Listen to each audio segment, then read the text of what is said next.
굉장히 의미가 좀 있는 것 같아요. 2020 이렇게 되고 또 의미가 있는 것 같고, 뭐 다른 거는 뭐 다 똑같지만은 뭐 사명 선언문도 똑같고, 뭐 비전 선언문도 똑같고, 뭐 2020 목표도 똑같은데 비전은 30배, 60배, 100배의 결실의 해로 이렇게 그런 비전을 제가 기도하면서 또 생각했고, 하나님께서 그런 마음을 주셨고, 그래서 2020년도에는 30배, 60배, 100배의 결실하는 해로 우리가 정해서 함께 결과적으로 우리가 그런 그 결과를 우리가 얻기를 갈망합니다. 아멘. 자, 오늘 말씀 보겠습니다. 자, 하나님의 말씀이 지금 나의 삶에서 어떻게 실제가 되고 있습니까? 라고 질문하고 있습니다. 말씀이 우리에게, 말씀이 나에게 정말 내가 무엇을 가지고 있는지, 내가 누구인지, 무엇을 가지고 있고 무엇을 할 수 있는지에 대해서 말씀이 다 예비를 하셨다는 거예요. 하나님의 말씀은 내가 누구이고 무엇을 가지고 있고 무엇을 할 수 있는지 말씀 속에 다 예비를 해 주셨습니다. 그런데 예비를 했음에도 불구하고 어떤 사람은 그 말씀과 연결해서 그것을 내 것으로 취하는 사람이 있는가 반면에, 어떤 사람은 그 말씀과 연결하지 않아서 그걸 전혀 무관하고 그것을 결실을 이루지 못하는 삶을 사는 것이죠. 30배, 60배, 100배의 결실이라는 것은 말씀과 내가 연결되어 있느냐, 그 차이입니다. 얼마만큼 내가 말씀과 연결되어 있느냐, 그 차이에 따라서 30배, 60배, 100배의 결실이 우리에게 이루어지는 것이죠. 연결되지 않았다면 그 사람은 잘못하고 있는 것이고 그게 되겠습니다. 그래서 말씀 안에서 걸으십시오. 하나님의 말씀을 어떻게 단순하게 받아들이고 믿으십시오. 하나님의 말씀을 단순하게 받아들이고 어떻게 믿느냐, 그래서 성경에서 대표적으로 얘기한 베드로가 될 수가 있습니다. 누가복음 5장에 보면은 이 베드로는 어부였어요. 어부, 고기 잡는 어부였습니다. 배를 가지고 있는 선장이었습니다. 선장인데 선원은 없어요. 선원은 다른 배의 선장인 야고보하고 요한하고 자기 형 안드레가 이렇게 함께 협력해서 선장들끼리 다 해먹었어요. 그런데 밤이 맞도록 고기를 잡아야 되는데 고기를 잡지 못했어요. 밤이 맞도록. 그래서 오늘은 글렀나 보다, 오늘은 망쳤어, 오늘은 꽝이야 하고 이제 포기하고 다음을 기대를 하려고 다음을 준비하는데 예수님이 딱 오셔서, 야, 너희들이 뭐 있느냐, 고기가 있느냐 라고 물어보니까 우리가 밤새도록 수고했지만 잡은 것이 하나도 없습니다 라고 할 때 예수님 뭐라 하면은 난생 처음 보는 분이 오셔가지고 그렇게 얘기하는 거예요. 깊은 데로 가서 다시 배를 띄워 그물을 심고 그물을 배에 싣고 갈릴리 호수로 나가봐. 그리고 깊은 데로 가. 그리고 오른편에 그물을 내려봐. 그랬을 때 베드로는 아주 단순하고 그 말씀을 받아들였어요. 지가 뭔데 나한테 뭐라고 해?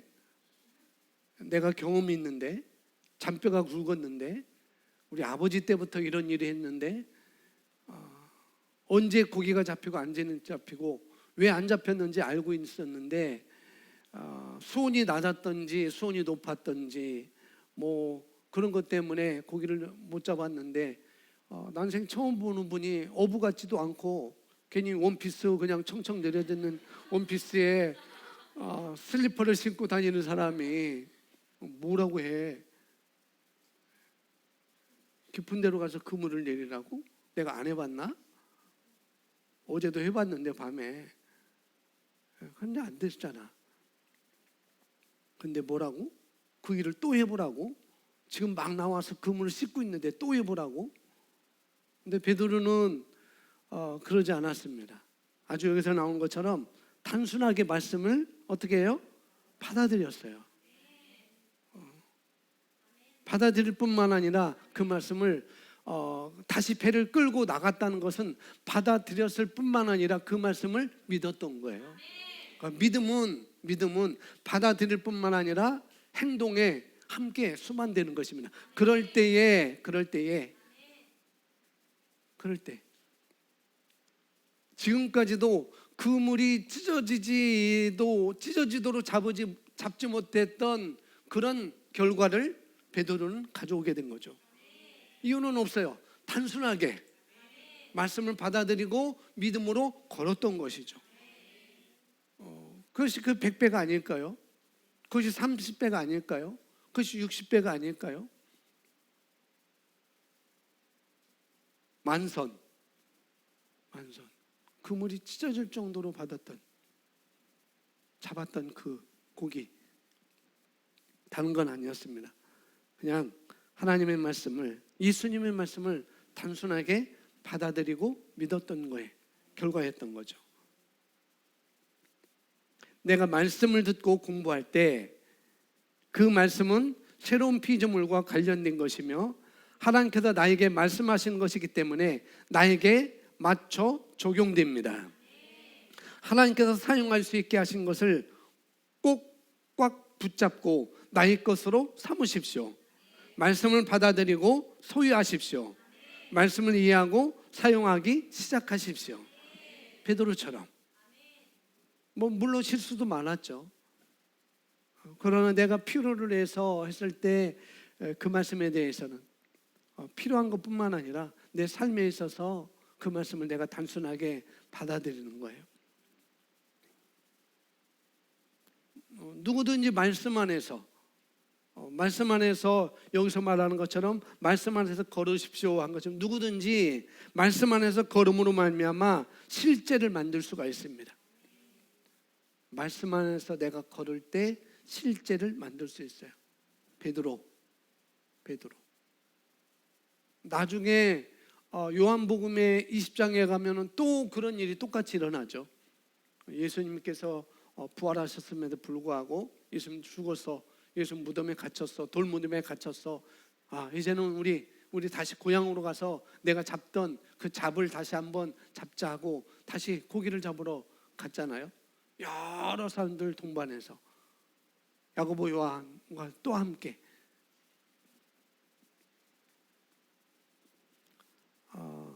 그래서 먼저는 우리가 말씀을 알아야 돼요. 말씀을 알아야 됩니다. 그리고 말씀을 알 때 그 말씀을 아주 단순하게 내가 받아들이는 거예요. 단순하게 받아들이고 믿기로 하는 것부터 우리는 시작하는 것입니다. 그래야 30배, 60배, 100배의 결실을 이루게 되는 거예요. 30배, 60배, 100배의 결실을 만드는 과정이 바로 그거라는 거죠.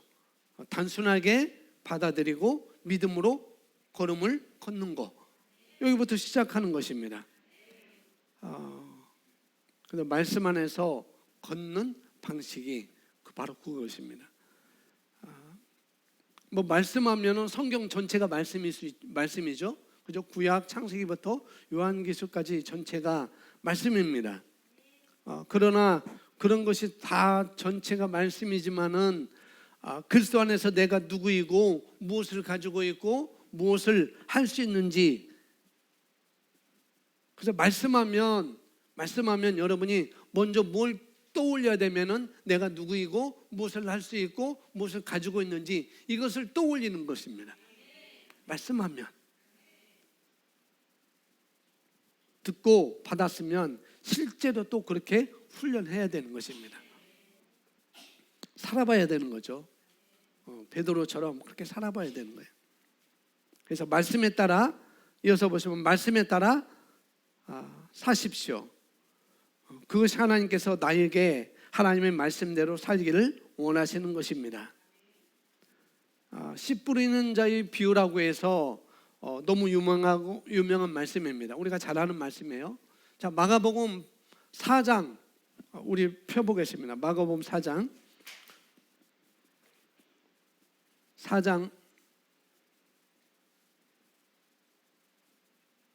1절, 마가복음 4장 1절. 예수께서 다시 바닷가에서 가르치시니 큰 무리가 모여들거늘 예수께서 바다에게 떠 있는 배에 올라 앉으시고 온 무리는 바닷가 육지에 있더라. 이에 예수께서 여러 가지를 비유로 가르치시니 그 가르치는 중에 그들에게 이르시되 3절 읽습니다. 시작.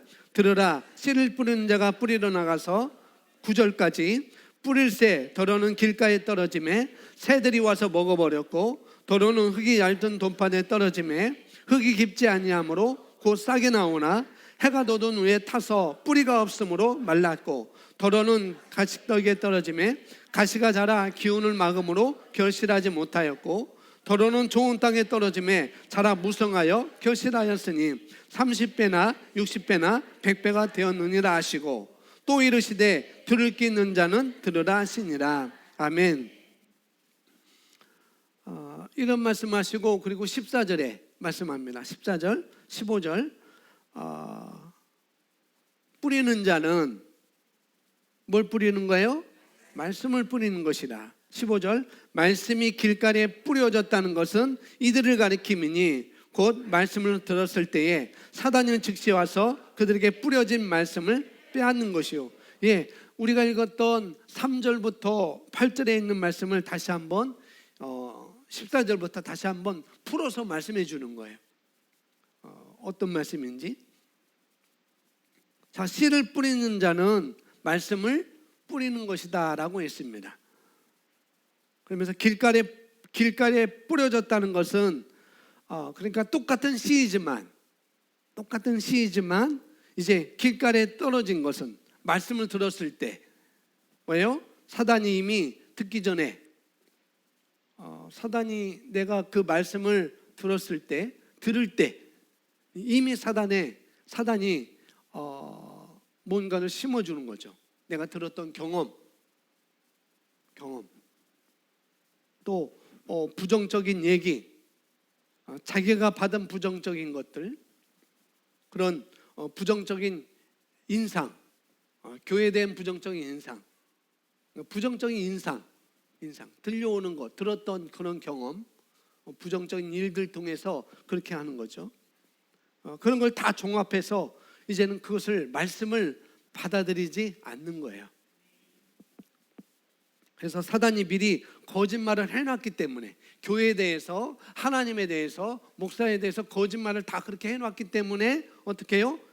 인간의 이론과 인간의 경험, 또 인간은 짧은 인생을 살면서 자기의 부정적인 것 때문에 이 진리의 말씀을 자체를 거절하고 또 그리스도인 자체를 거절하고 교회 자체를 거절하고 목사님이나 사람을 거절하고 전도한 사람을 거절하고 셀 리더를 거절하고 그렇게 되는 거죠.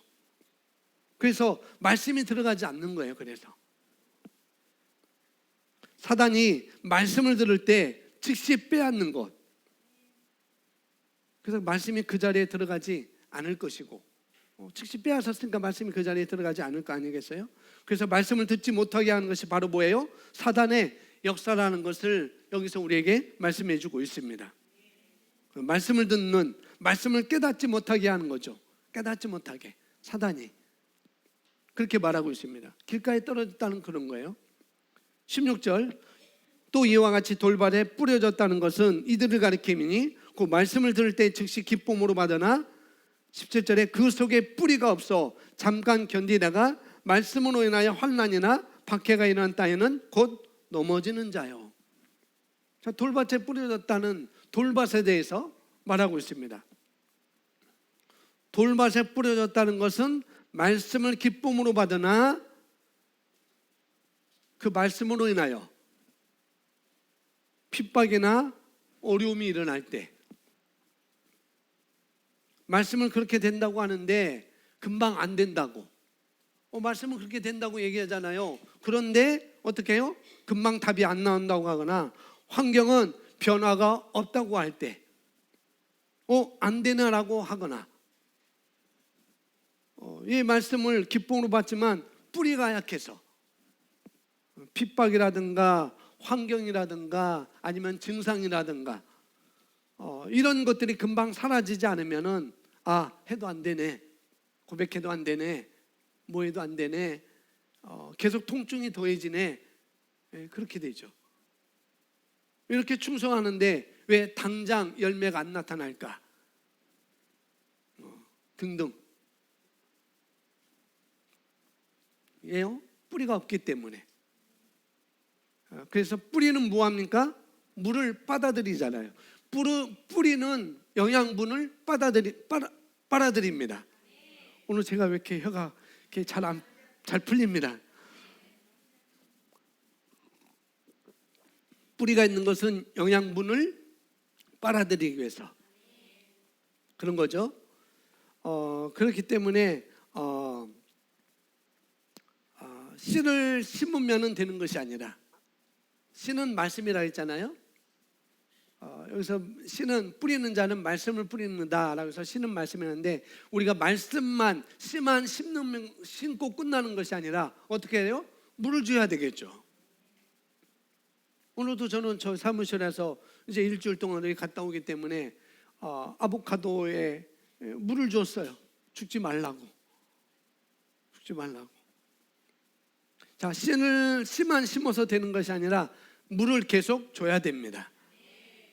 그래서 우리가 말씀을 계속 먹이고 고백하고 말씀을 듣고 예배에 참석하고 셀에 참석하면서 뿌리를 깊이 내릴 때 어떻게 해요?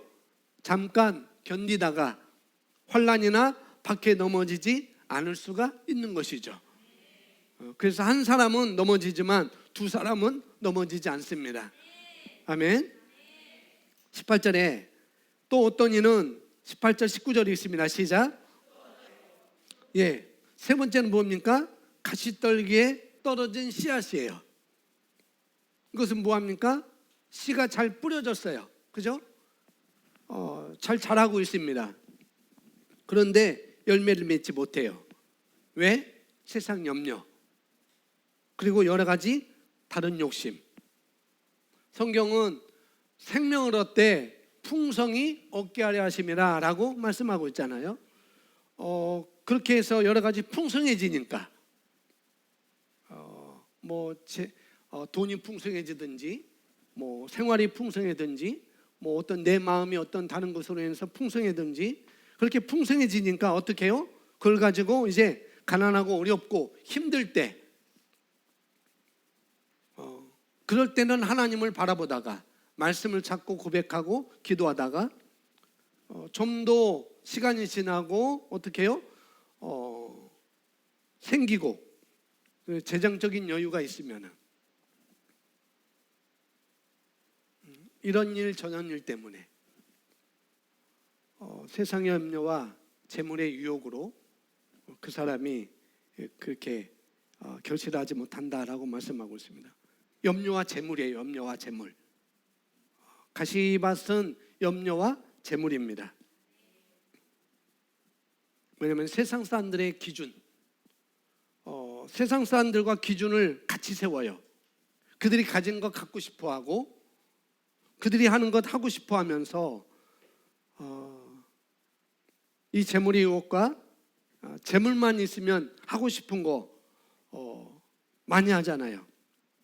그래서 재물의 유혹이 뭐냐면은 다른 말로 말하면 향락입니다. 가시떨기에 떨어졌다는 거, 그 가시떨기 그 밭은 바로 향락을 좋아하는 거예요. 향락을. 이 돈만 있으면 이 돈만 있으면 해외여행도 갈 수 있고, 이 돈만 있으면은 내가 사고 싶은 좋은 옷도 살 수 있고, 이 돈만 있으면은 새로운 신상품, 휴대폰도 스마트폰도 구입할 수 있고, 이 돈만 있으면 그거예요. 그거. 이런 유혹이 또 세상 염려, 염려와 재물의 유혹, 염려와 재물이에요. 염려와 재물. 염려는 뭐만 안 하면 되는가 하면은 나쁜 소식을 듣지만 않으면 괜찮아요. 나쁜 환경, 나쁜 소식을 안 들으면 염려가 안 생겨요. 굿뉴스를 들으면 염려가 안 생깁니다. 말씀, 바이블, 기쁜 소식, 내가 누구이고 무엇을 가지고 있고 무엇을 할 수 있는지를 늘 생각하면, 늘 그것을 내가 들으면은 염려가 안 생긴다니까요.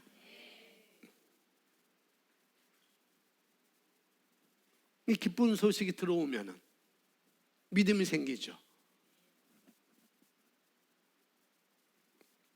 나쁜 소식을 자꾸 들으면 거짓말을 듣고 사람 얘기를 듣고 또 이론을 듣고 내가 보기에는 이렇다, 내가 보기에는 이렇다, 뭐 많은 사람들이 자꾸 들으면서 나도 의견이 생길 수도 있죠.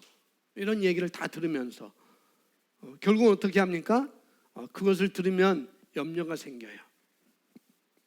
부정적인 건, 부정적인 얘기, 부정적인 사람, 부정적인 뉴스, 부정적인 말을 계속 듣고 있으면 염려거리가 생길 수밖에 없어요.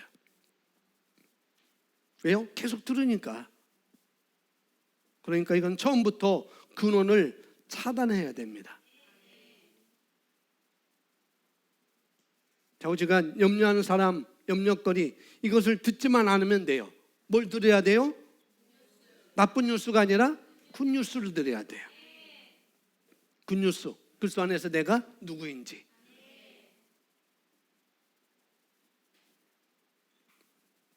그래서 이걸 가지고 우리 어린 학생들도 나중에 크면은 뭐 아침마다 언제든 기회가 있을 때마다 메이크업을 하겠지만은, 아침마다 메이크업 하잖아요. 뭐 남자도 그렇고, 남자는 뭐 기초 메이크업을 하지만 우리 여성분들은 저보다 더 할 거 아니겠어요? 저는 불과 1분도 아니에요. 30초면 다 끝나요. 근데 30초 아닐 거잖아요. 아무리 우리 어린 학생이라 할지라도 30초에 메이크업을 다 하는 사람은 없을 거예요. 여러분이 그렇게 매일 아침에 메이크업을 하듯이 말씀을 우리가 계속 말씀을 메이크업을 한 것입니다. 우리가 화장은 내 얼굴에 하지만은 말씀은 내 심령에 메이크업을 하면 되는 거예요. 말씀으로 수시로 하잖아요.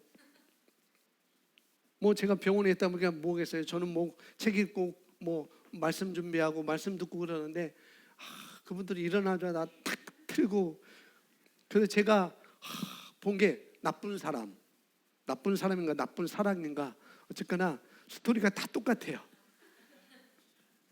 근데 그분들이 아침에 나올 때 화장을 해요. 여자가, 주인공이 아침에 나올 때 화장하고 또 차를 타고 회사 가는데도 또 이렇게 해요.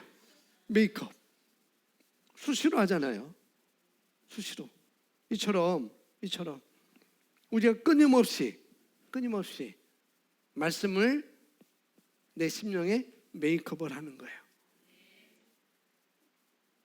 그게 중요합니다. 그래서 이것을 말씀으로 우리가 메이크업을 하지 않으면, 무장하지 않으면 염려라는 주름살이 생기는 거예요. 염려라는 물방울이 스물스물 내게 스며들게 되는 거죠. 왜? 자꾸 그쪽을 보니까, 그쪽을 자꾸 들으니까 그런 것입니다. 메이크업을 하고 말씀을 통해서 내가 메이크업을 안 하고 자꾸 세상적인 그런 것을 자꾸 들으니까, 그쪽으로 내가 달려가니까, 그것이 바로 뭐라고 한가? 세상의 염려라고 말하고 있습니다.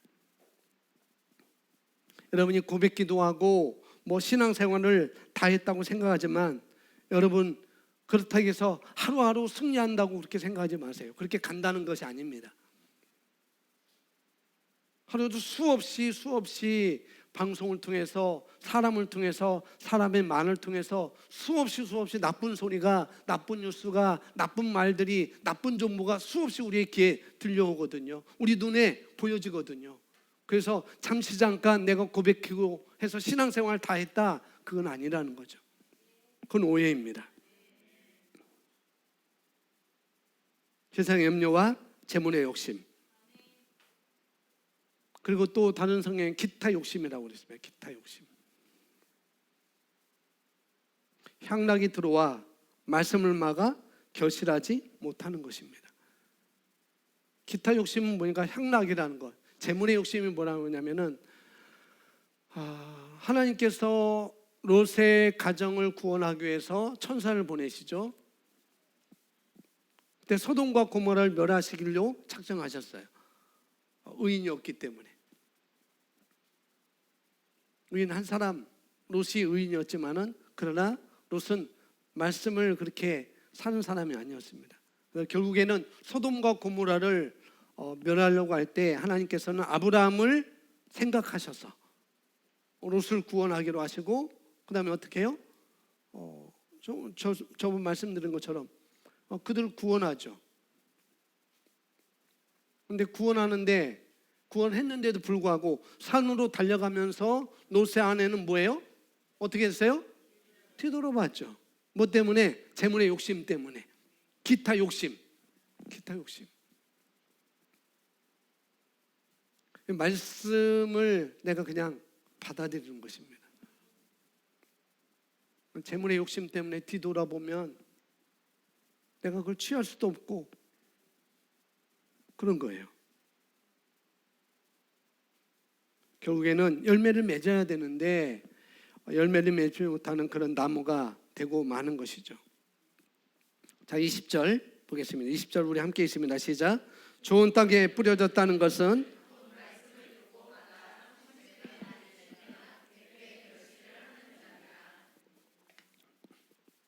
하나님의 말씀은 능력을 가지고 있습니다. 하나님의 말씀은 살아있고 활력이 있습니다.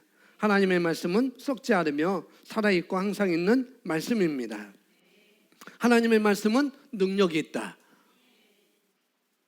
그렇죠? 예수님의 말씀은 능력이 있죠. 베드로가 고기를 잡지 못했는데 깊은 데로 가서 그물을 내려라 라고 말씀할 때 그 말씀은 능력이 있었습니다.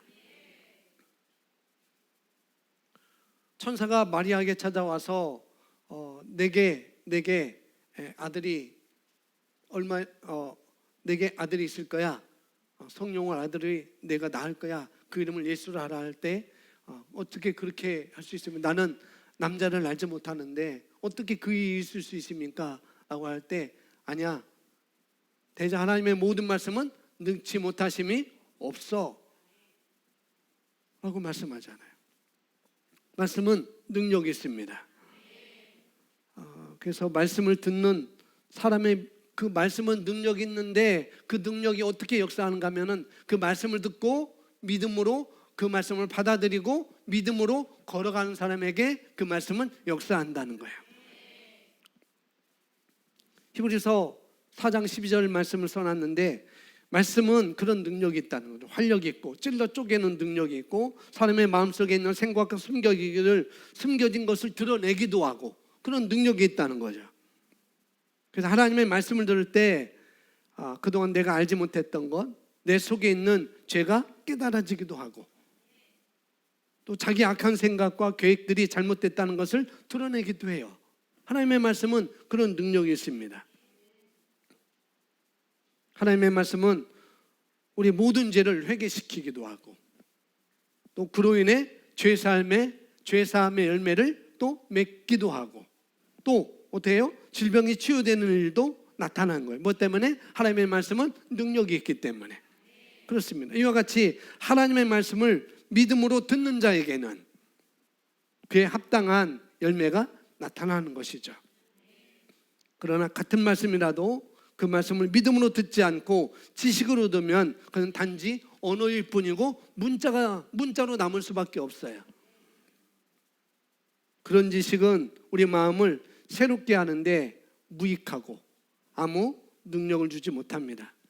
그래서 우리가 말씀을 심어서 30배, 60배 또 100배로 결실하는 사람들이 많이 없다는 얘기를 하는 게 아니라 뭐예요? 이런 결실을 우리가 할 수 있다는 거예요. 할 수 없다가 아니라 우리는 이렇게 할 수 있다는 것. 그걸 말하고 있습니다. 예수님의 이거 보시면 예수님의 말씀을 이해하고 사용하는 자의 결과를 말씀해 주셨습니다. 마가복음 4장 8절 다시 한번 읽습니다. 시작.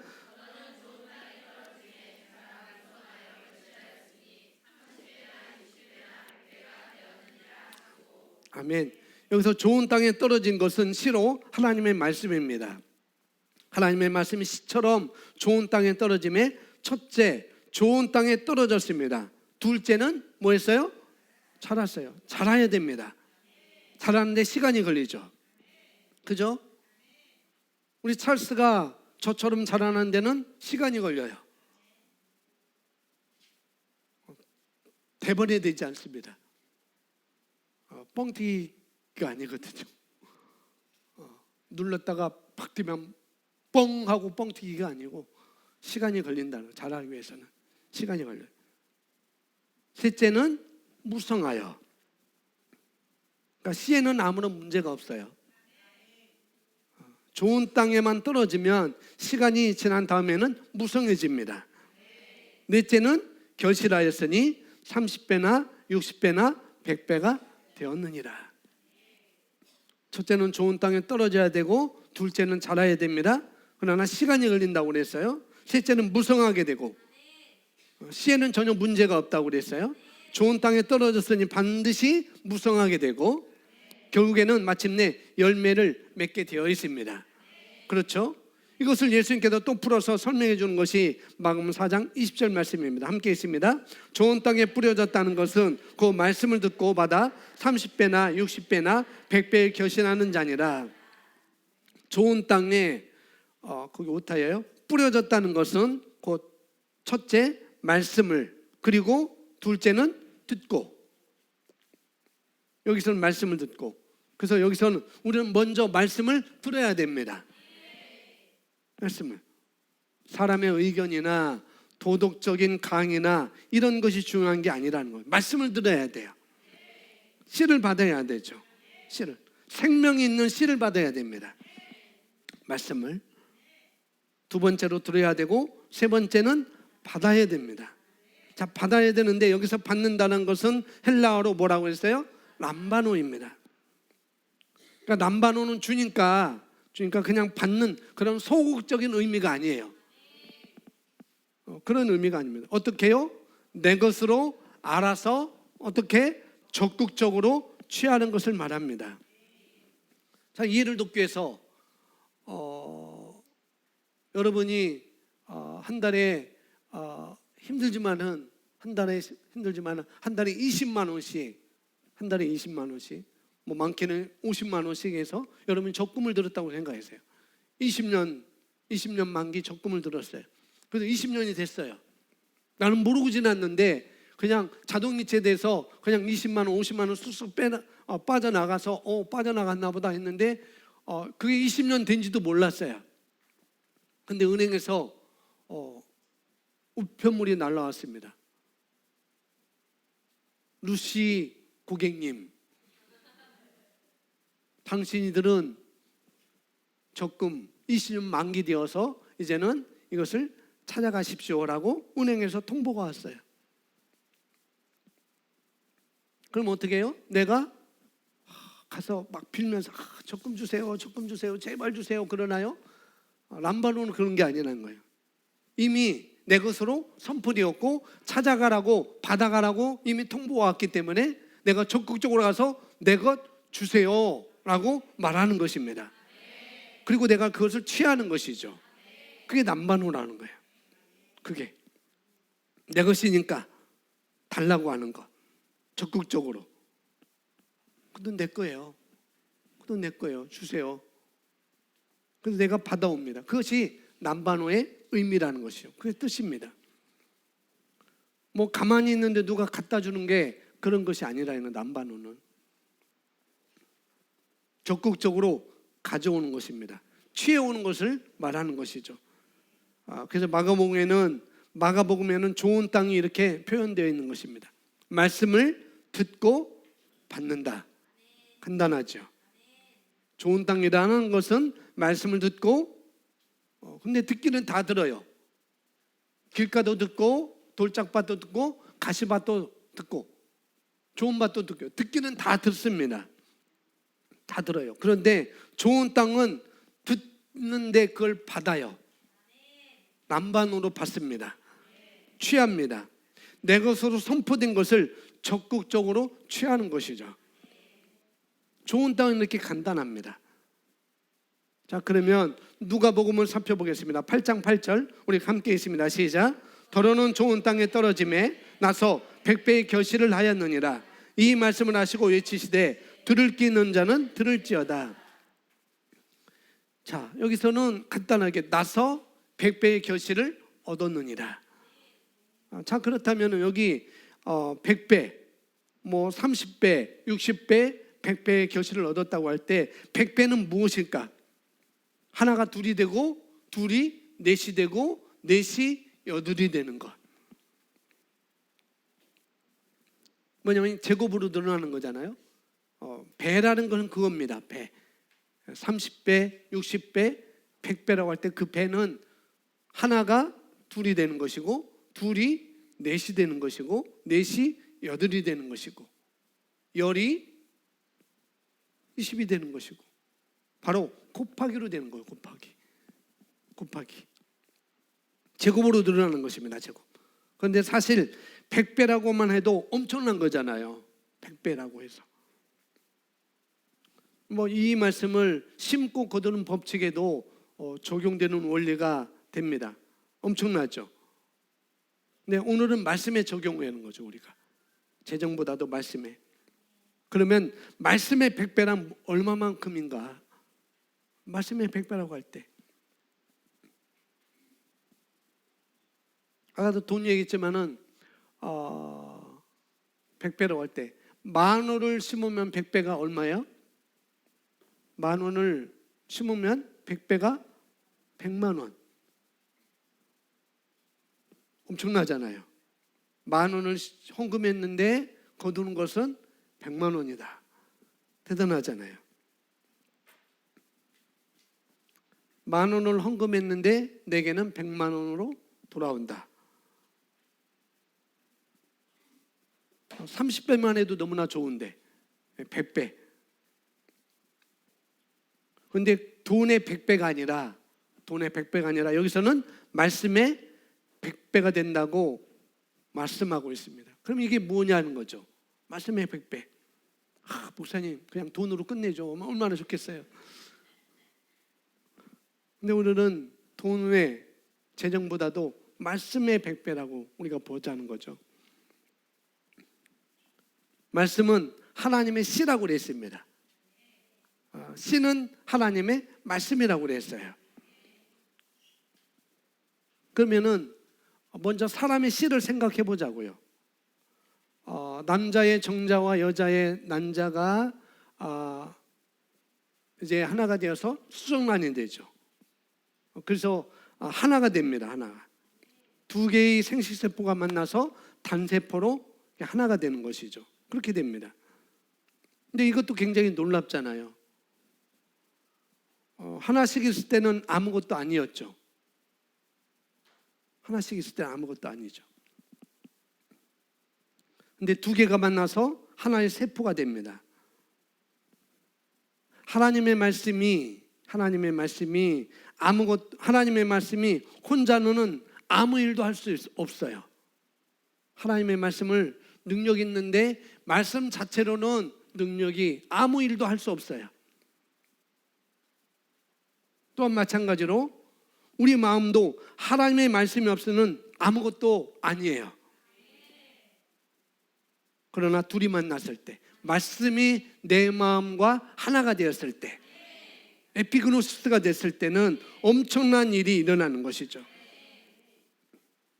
놀라운 하나님의 원리예요. 놀라워. 그런데 이 하나의 수정란이 세포가 하나잖아요. 정자라는 세포와 난자라는 세포. 그 세포는 아니고 그냥 두 개가 둘이 단세포 하나로 되는 거죠. 엄청난 거잖아요. 그 수정란이 뱃속에서 6개월 됐을 때 그 수정란이 엄마 뱃속에서 임신 6개월 되면은 이 태아의 뇌세포만 어떻게 2,000억 개가 된다고 합니다. 단세포가 하나의 세포가 두 세포가 생식세포가 만나서 단세포가 됐는데 이것이 수정이 되어서 6개월이 지나면은 2천억 개의 세포로 발전된 거예요. 엄청난 거잖아요. 세포로 볼 때는 세포 하나가 분열해서 하나가 두 개가 되고 두 개가 네 개가 되고 네 개가 8개가 되고 이런 식으로 된다면 우리 육신의 인간의 세포도 이렇게 만들어지는데 6개월 만에 2천억 개의 세포로 이렇게 만들어지는데 그렇다고 한다면은 말씀은 고작 왜 100배만 될까? 그렇게 생각이 들 수도 있겠죠. 아무튼 이 100배로 가는 것에 우리가 생각을 좀 해봐야 되겠습니다. 100배가 많은 것 같지만 사실 태아가 세포 분열하는 것과 비교하면 그렇게 많은 숫자도 아니에요. 그죠? 2천억 개가 되니까. 그런데 무엇이 세포 분열을 하는가? 이것이 중요하겠죠. 말씀이 100배가 된다. 이게 100배 곱하기든 아니면 100배의 세포 분열이든 말씀이 100배가 되는 것은 무슨 뜻일까? 하나님께서 태초에 말씀이 계시는 하였고 하나님께서 창세기 보면 태초에 빛이 있으라 말씀하셨습니다. 그리고 우주 만물에 아주 흑암이 깊음에 있었는데 거기에 빛이 있으라 하심에 빛이 생겼습니다. 놀라운 것이죠. 놀라운 것. 말씀으로 천지 우주 만물을 창조하셨죠. 그래서 사실 말씀의 능력이라는 것이 뭐냐면은 이 말씀이 이 우주 만물을 창조하신 이 하나님의 말씀이 내 마음에 심겨질 때 100배가 된다는 거예요. 이게 좀 우리가 실감이 안 날 수 있습니다. 사실상. 하지만 엄청나다는 걸 우리가 알 수가 있어요. 캄캄한데 흑암이 깊음에 있는데 빛이 있으라 하심에 빛이 생긴 것처럼 우리 마음에 말씀이 심겨지면은 놀라운 일들이 일어난다니까요.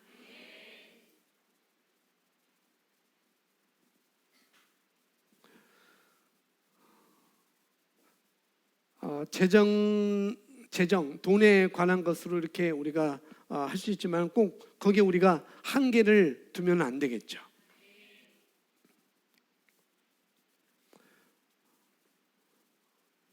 왜냐하면 재정을 말하는 것을 황금에 비유할 수 있다면 그러면 말씀은 황금알을 낳는 거위가 될 수 있어요. 말씀은 황금알을 낳는 거위, 여러분 아시죠? 이수부왕가 뭔가 몰라도 말씀은 황금알을 낳는 거위와 비교할 수 있다는 거죠. 그럴 수 있습니다. 자, 우리는 재물을 받지 않았습니다. 우리는 뭘 받았는가? 재물 얻을 능력을 우리는 받았습니다. 신명기에서 우리에게 말씀하고 있잖아요. 그래서 재물은 사라질 수 있어요.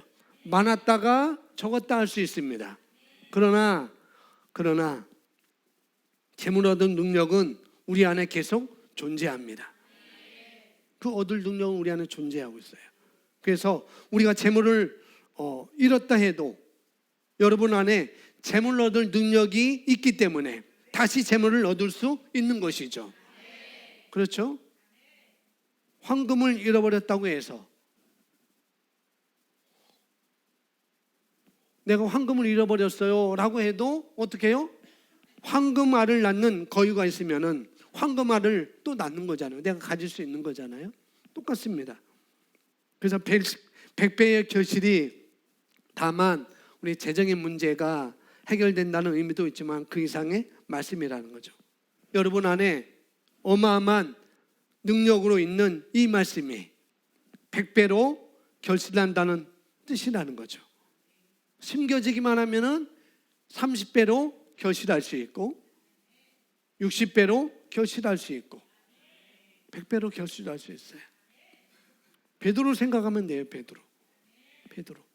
그 안에 말씀이 심겨지니까 잡지 못했지만은 그물이 찢어질 정도로 고기를 잡은 것처럼 그런 역사가 우리 안에 말씀이 심겨지면 그런 역사가 일어난다니까요.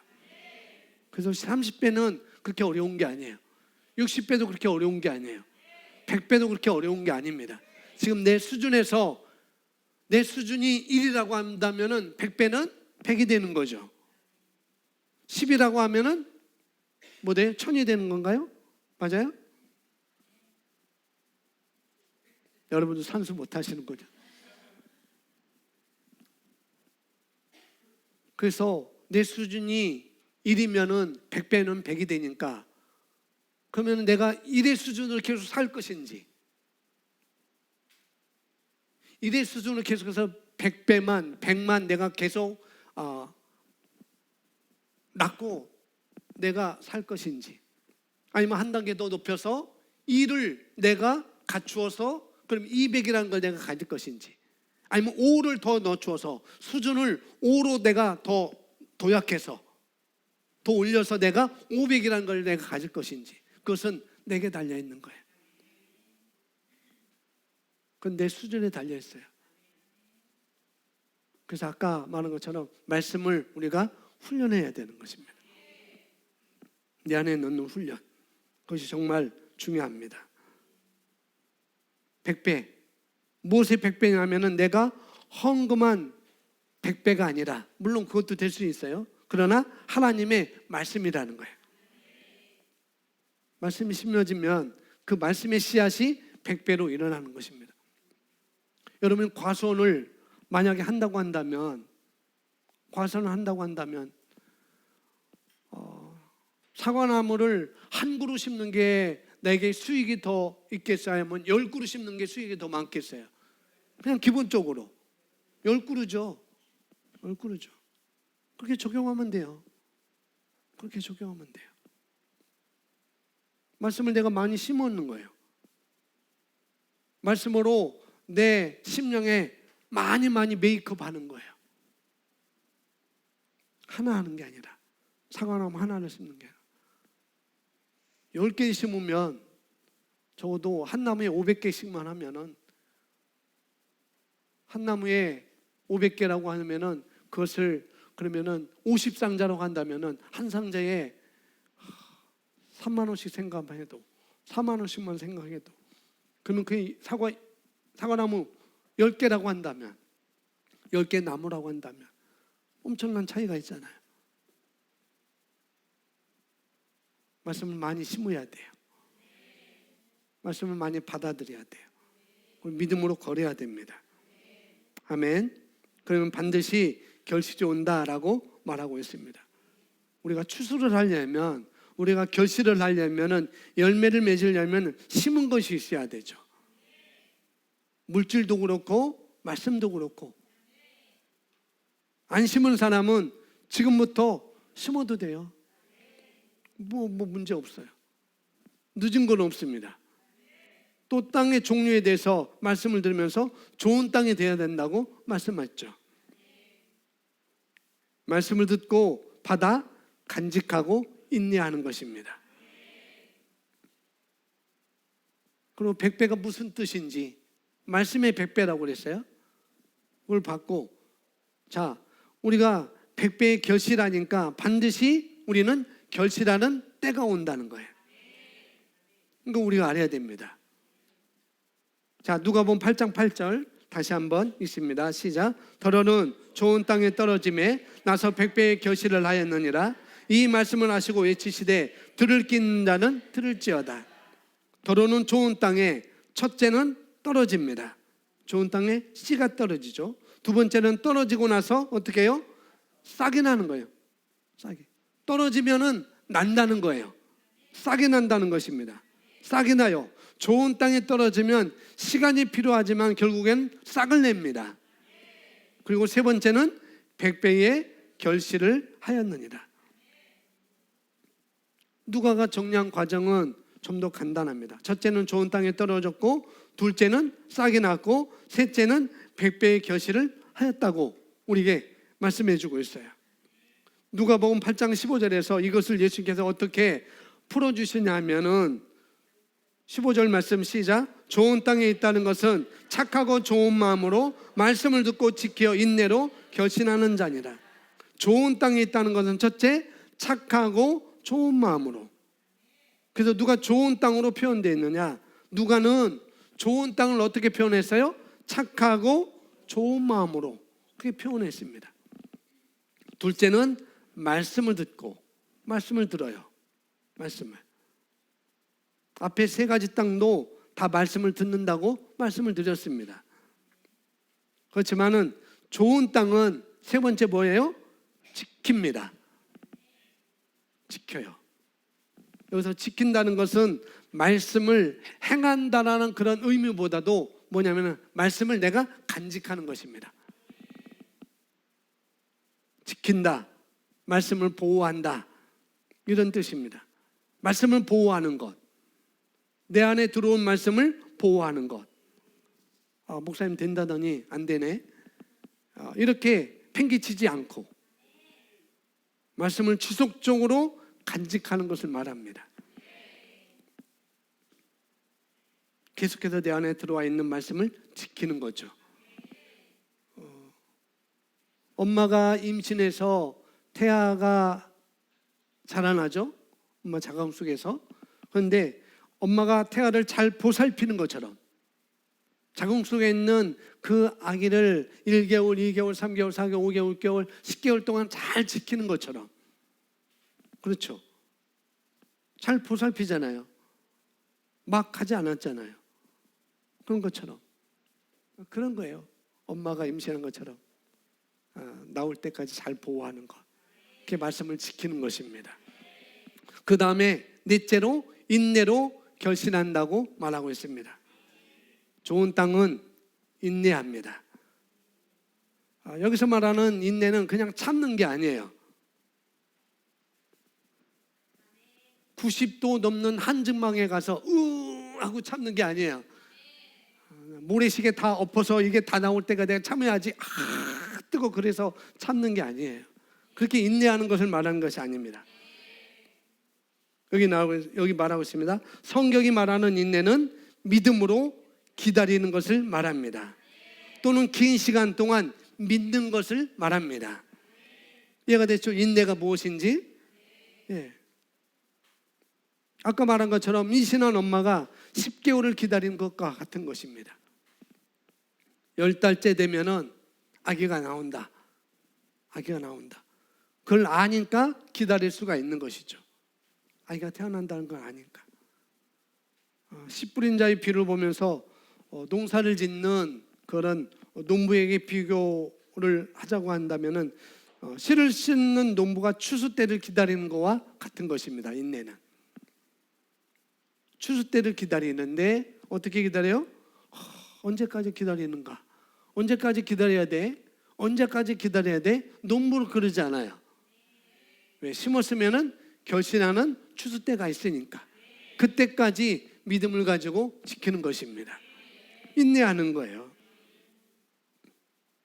그때는 싹이 날 거야. 얼마 지나면 싹이 날 거야. 얼마 지나면은 이제 곡식이 서서히 그 껍질 안에 생길 거야. 그럼 얼마 후에는 결국은 추수할 거야. 그걸 알기 때문에 인내하는 거죠. 믿음으로 기다리는 것. 알기 때문에 기다리는 거예요. 그래서 마가복음 여기 4장 28절 한글 김제수 번역으로 써놨습니다. 함께 있습니다. 시작. 이는 땅이 저절로 열매를 맺으니 처음에는 싹이 나고 그 다음에는 이삭이 패기고 그 후에는 이삭이 나달이 가득하게 되느니라. 예, 씨가 떨어지고 그 다음에 씨가 나서 자라고 무성하게 되고 열매가 맺혀져서 결실하는 과정을 말하고 있죠. 그래서 좋은 땅만이 결실하게 되어 있습니다. 좋은 땅이란 하나님의 말씀을 그대로 받아 간직하는 것, 그리고 인내하여 결실하는 땅을 말하고 있습니다. 결실은 결과예요. 결과. 결실은 땅이 하는 일이 아니에요. 어떻게 보면 땅이 하는 일이라고 할 수 있지만은 아닙니다. 결실은 씨가 하는 것입니다. 씨가. 예, 씨에는 생명이 있기 때문에. 근데 땅은 좋은 땅이 되어야 되죠. 땅이 하는 일은 뭐냐면 내가 할 일은 말씀을 듣고 간직하고 또 인내하는 것입니다. 결실은 씨가 하는 것이니까. 너무 좋은 소식이죠. 내가 결실하는 것이 아니니까. 나는 밭만 잘 가꾸면 돼요. 밥이 아니고 밭. 내 마음밭만 잘 가꾸면 돼요.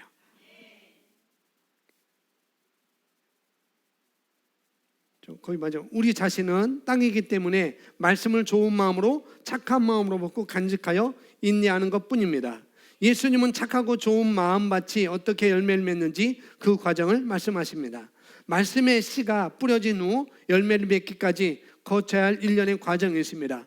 어느 한 과정이라도 놓치면 열매를 맺지 못합니다. 그것은 말씀을 듣고 지키고 인내하고 결신하는 네 단계입니다. 그래서 좋은 땅에 있다는 것은 착하고 좋은 마음으로 말씀을 듣고 지키고 인내로 결신하는 것이다. 자, 열매를 맺기 위한 첫 번째 단계는 뭐라고요? 하나님의 말씀을 영으로 들어야 합니다. 그래서 말씀을 듣는다는 것, 전해지는 그 말씀을 내가 지적 동의로 끝나는 것이 아니라, 그래, 지적 동의로 끝나는 것이 아니라 심령으로 듣고 믿음으로 받는 것입니다. 그래요. 그래서 하나님의 말씀을 듣기 위해서는 그 말씀을 영으로 들어야 합니다. 왜냐하면 하나님의 말씀은 영적인 말씀이기 때문에 그렇은 거죠. 그래서 예수님은 마태복음 13장 9절에서 마가복음 4장에서 나오지만은 들을 귀 있는 자, 귀 있는 자는 들으라라고 말씀하고 있어요. 하나님의 말씀을 들을 때 하나님의 말씀은 우리의 믿음을 통해서, 저와 여러분의 믿음을 통해서 그에 합당한 영적인 열매를 맺게 하십니다. 그래서 믿음은 하나님의 말씀을 들음을 통해서 생긴다고 로마에서 말씀하고 있잖아요. 하나님의 말씀을 듣지 못하면 믿음이 생기지 못하죠. 그래서 열매를 맺기 위해서는 반드시 하나님의 말씀을 우리가 영으로 들을 수 있어야 되는 거예요.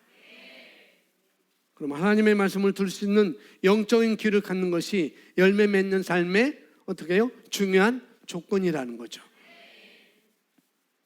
하나님의 말씀을 들을 수 있는 영적인 귀가 있어야 나에게 주어지는 하나님의 말씀을 믿음으로 받아들일 수 있습니다. 하나님의 말씀이 전해질 때 완고한 마음, 상처 있는 마음, 가시 같은 세상적인 마음은 하나님의 말씀을 듣는 그대로 순수하게 받아들이지 않습니다. 이런 마음을 가진 사람은 영적인 귀가 막혀서 잘 듣지 못하기 때문이죠. 똑같은 조건에서 똑같은 하나님의 말씀을 들어도 반응은 천차만별이에요. 그래서 귀가 막혀 있는 사람은 하나님의 말씀을 은혜로 듣지 못하고 오히려 자기에게 욕하는 것으로 듣고 배척을 합니다. 그런 사람은 하나님의 은혜로운 말씀을 들을수록 마음이 더 강팍해지고 또 힘들어요. 왜냐하면 하나님의 말씀을 지적인 혼으로 듣기 때문에, 혼의 지적인 동의로 듣기 때문에 그런 것이죠. 그래서 그런 사람은 하나님의 말씀에 대한 악한 열매를 맺습니다. 이상하죠. 먼저 살리는 것은 영이니 육은 무익하니라. 내가 너에게 이르는 말이 영이요 생명이라 말씀하고 있습니다. 살리는 것은 혼적인 지식이 아니라 뭐라고요? 영의 말씀이라는 거죠. 그래서 하나님의 말씀은 나에게 영적인 생명을 주는 영이고 생명 그 자체입니다. 그러므로 영이요 생명인 말씀을, 그래서 영으로 듣는다는 건 뭐냐? 나에게 생명으로 듣는다는 거예요. 생명의 말씀으로. 그럴 때 내 영적으로 내 안에 주어지는 것이죠. 자, 말씀을 들을 때 들을 귀를 훈련해야 됩니다. 마태복음 11장 25절 우리 함께 있습니다. 시작.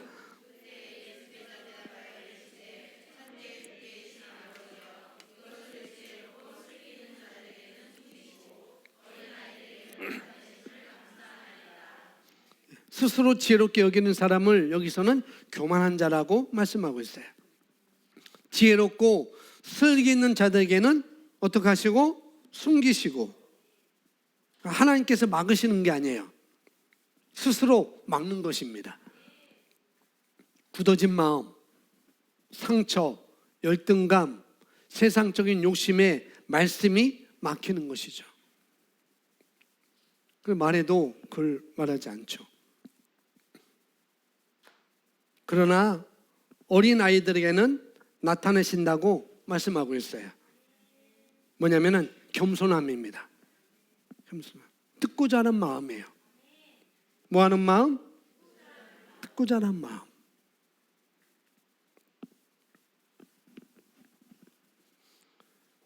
열매 맺기 위한 두 번째 단계는 영으로 들은 그 말씀을 지키는 단계입니다. 이는 들은 그 말씀을 빼앗기지 않기 위해 마음속에 잘 지키는 것입니다. 그것이 뭐라고요? 묵상하는 거예요. 이 율법책을 내 입에서 떠나지 않게 하며 주야로 그것을 묵상하여 그 안에 기록된 대로 지켜 행하라. 그리하면 내 길이 평탄하게 될 것이며 내가 형통하리라 말씀하고 있습니다. 또한 말씀을 지킨다는 것은 그 말씀을 감각적인 영역에서 즐기는 것이 아니라 받은 말씀에 즉시 순종하는 것입니다. 그 말씀에 순종하는 것을 통해 지켜집니다. 성경에 그러므로 시작. 그러므로 누구든지 나의 이 말을 듣고 행하는 자는 그 집을 반석에 지은 지혜로운 사람 같으리니 비가 내리고 창수가 나고 바람이 불어 그 집에 부딪히되 무너지지 아니하나니 이는 주추를 반석에 놓은 까닭이요. 예수님께서 누구든지 말씀을 듣고 행하는 자는 그 집을 반석에 지은 지혜로운 사람 같다라고 말씀합니다. 그 사람은 풍랑과 어떻게 해요? 풍파가 일어도 집을 빼앗기지 않고 지킬 수가 있어요. 그 사람이 집을 지킬 수 있었던 것은 다른 것이 아니고 뭐예요? 말씀을 듣고 즉시 순종했기 때문에 마지막까지 무너지지 않는 그런 인생, 30배, 60배, 100배의 결실하는 인생, 그것은 다른 게 아니라 말씀에 순종하는 기초에 신앙을 하는 것입니다. 거기에 있는 거예요. 다른 것 없어요. 말씀에 순종하지 않는 삶은 어떤 사건을 만날 때마다 그 터의 기초부터 무너질 수밖에 없죠. 자, 열매 맺기 위한 세 번째는 인내입니다. 말씀을 끝까지 지키기 위해서는 인내가 필요합니다. 자, 좋은 밭이 되도록 씨앗이 자라나도록 환경을 만들어줘야 되는 거죠. 환경을 지켜줘야 되는 것입니다. 아가서 보면은 포도원을 하는 작은 여우를 막으라고 그랬어요.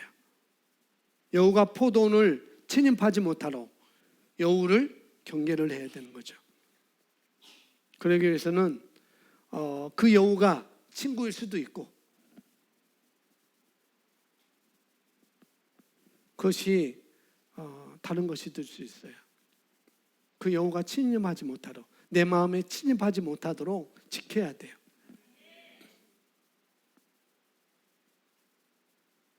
그것이 여러분의 친구이든지 그것이 여러분의 회사이든지 지켜야 되는 것입니다. 그러기 위해서 인내가 필요하다고요. 인내는 내 자신에게 주어진 환경이나 상황을 피하지 않고 그런 어려운 환경을 피하지 않고 견디는 것입니다. 인내는 쉽고 편안할 때가 아니라 어렵고 참기 힘들 때 필요한 성품입니다. 좋은 땅에 뿌려진 씨가 열매를 맺기 위해서는 끝까지 인내하는 성품이 요구됩니다. 로마서 5장 3절 시작. 다만 이뿐 아니라 우리가 환난 중에도 즐거워하나니 이는 환난은 인내를, 인내는 연단을, 연단은 소망을 이루는 줄 알미로다. 아멘. 가을에 추수할 것을 아는 사람은, 내가 심은 것을 추수할 것을 아는 사람은 그렇게 아는 사람만 가을까지 인내할 수 있죠. 견딜 수가 있습니다. 농부는 씨를 뿌리면 금방 거두지 않는다는 걸 알아요.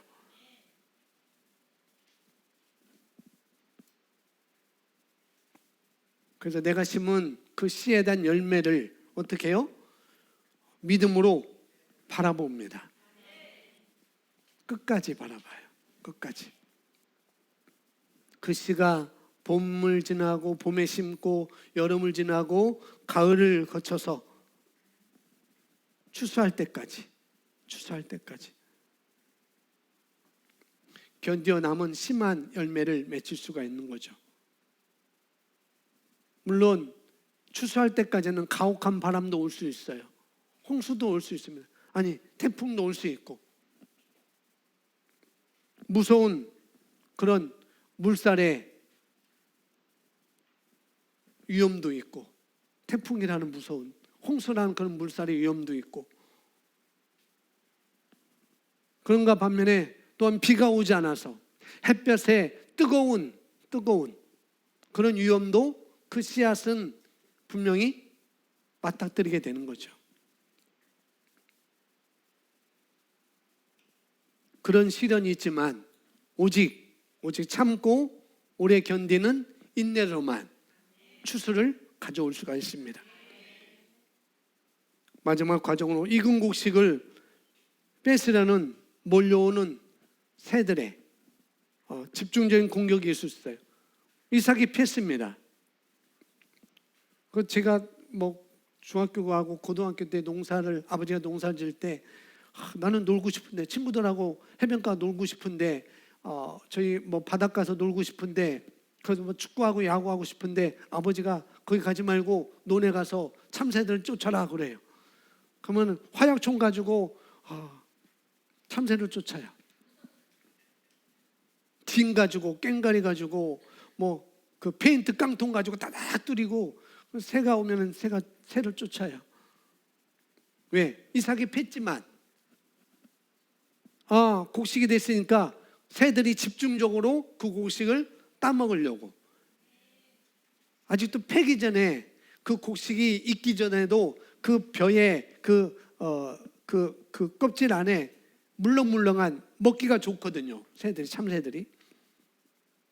이삭이 팼어도, 아주 충실하게 팼어도 참새들이 먹기가 더 좋죠. 그걸 막아야 돼요. 그런 공격을. 추수할 때까지 알곡이 됐다라고 해서 우리가 마음 놓을 게 아니라 추수할 때까지 많은 공격에서 우리가 지켜야 되는 것입니다. 그건 우리가 해야 돼요. 그런 자만이 열매를 수확할 수가 있는 것이죠. 모든 과정을 통과하기 위해서는 반드시 인내가 필요합니다. 우리 신앙생활에는 열매 맺는 과정이 바로 이와 같다는 거죠. 자, 그래서 2020년 올해 하나님 우리에게 열매 맺는 삶, 결실하는 삶, 어떻게 해요? 이 말씀을 듣고 받아 30배, 60배, 100배를 거두느니라. 오늘 말씀은 너무나 쉬운 것이 될 수 있어요. 당연한 그런 삶을 우리가 말씀을 하고 있습니다. 30배, 60배, 100배 열매 맺는 삶. 어떻게 합니까? 그건 전적으로 좋은 땅에 심겨진 씨앗이에요. 근데 씨앗에는 문제가 없어요. 씨앗에는 문제가 없어요. 말씀에는 문제가 있는 게 아닙니다. 땅의 문제죠, 땅. 오늘 또 주님은 믿음으로 우리가 하나님의 그 말씀의 씨앗을 취하기를 원하십니다. 다 듣고 취하기를 원하시죠. 말씀을 씨앗을 취해서 우리가 심을 때 하나님의 것이 베드로처럼 자기 사업의 놀라운 기적을 맛보는 것이죠. 초자연적인 역사를 어떻게 해요? 체험하는 것입니다. 어떻게? 30배, 60배, 100배로 결신하는 것이나. 이것이 어떻게 우리에게 가능하겠어요? 어떻게? 아까 말한 것처럼 돌짝밭, 길가밭, 돌짝밭, 가시덤불 다 얘기했습니다. 결국은 마음밭입니다. 아멘. 이 마음밭이 어떻게 돼야 되겠어요? 잠언서 4장 23절. 무릇 지킬 만한 것보다 더욱 내 마음을 지키라.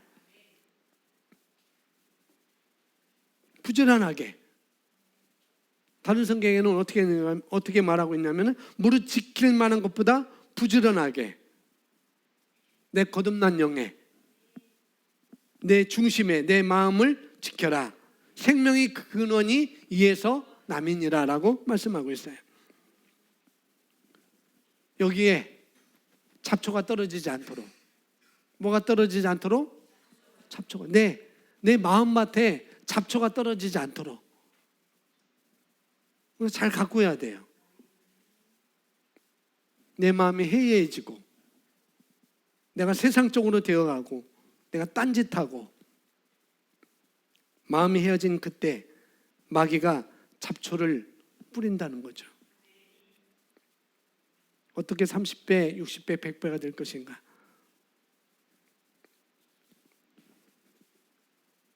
착하고 좋은 마음으로 말씀을 받는 것입니다. 그리고 지켜야 되고 인내로 그런 과정이 우리에게 필요한 것이죠. 가장 어디서 많이 흔들냐면은 가시밭이에요. 가시밭. 뭐 길가밭은 그렇게 별로 없습니다. 돌짝밭은 조금 있어요. 뿌리가 약한 사람들이 많이 있고 말씀을 듣고 잘하다가 대부분 염려, 유혹 때문에 향락 때문에 많이 말씀을 놓치는 사람들이 많이 있죠. 그래서 우리가 조심을 해야 됩니다.